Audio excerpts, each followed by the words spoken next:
Praise to Jesus. Welcome to Christian women lifestyle. Women అంటేనే ఒక busy life కదండి. ఇంటిలో ఉన్న ప్రతి ఒక్కరి బాధ్యత, వంటలు, పనులు ప్రతిదీ కూడా మన రెస్పాన్సిబిలిటీయే.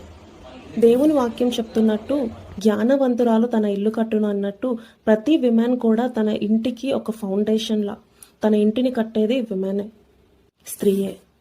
సో మన గృహంలో మన role very very important.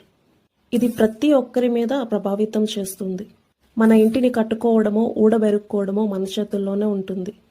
So don't worry, దేవుని నమ్మిన మనకి ఏ భయం లేదండి. మనం క్రీస్తు ద్వారా సమస్తాన్ని చేయగలం. అయితే మనకి కావలసిన జ్ఞానం పరిశుద్ధ గ్రంథంలో ఉంది. మనం ఎవరితోనో మాట్లాడతానో ఇంకేదో దాంట్లో మనకి జ్ఞానం రాదు.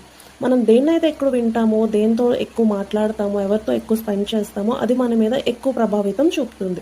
సో మనం దేవునితో ఎక్కువ సమయాన్ని గడిపినప్పుడు, దేవుని వాక్యం చదివినప్పుడు ఆ జ్ఞానం మనలో పనిచేస్తుంది. ఆ వెలుగు మనలో వెలిగించి మనల్ని ఇతరికి వెలుగుగా చేస్తుంది.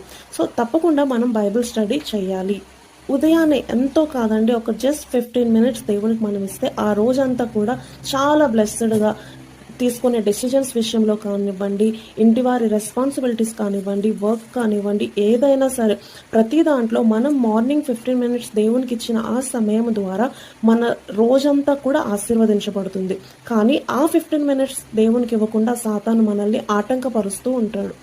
సో ఆ డే అంతా మనం హ్యాపీగా, ప్రశాంతంగా మన లైఫ్, మన కుటుంబం, మన ఇల్లు బాగుండాలి అంటే ఆ 15 minutes అనేది చాలా ఇంపార్టెంట్. సో పోరాడో, ఫైట్ చేసో ఏదో విధంగా ఆ 15 minutes మనం దేవునికి ఇచ్చే మిగతా పనుల్లోకి వెళ్ళాలి. కావాలంటే 15 minutes ముందు లేచి బైబిల్ స్టడీ చేసి తర్వాత మన దినాన్ని ప్రారంభించినప్పుడు ఆ వాక్యం మనలో ఉండి ఆ రోజంతా కూడా మనల్ని నడిపిస్తుంది.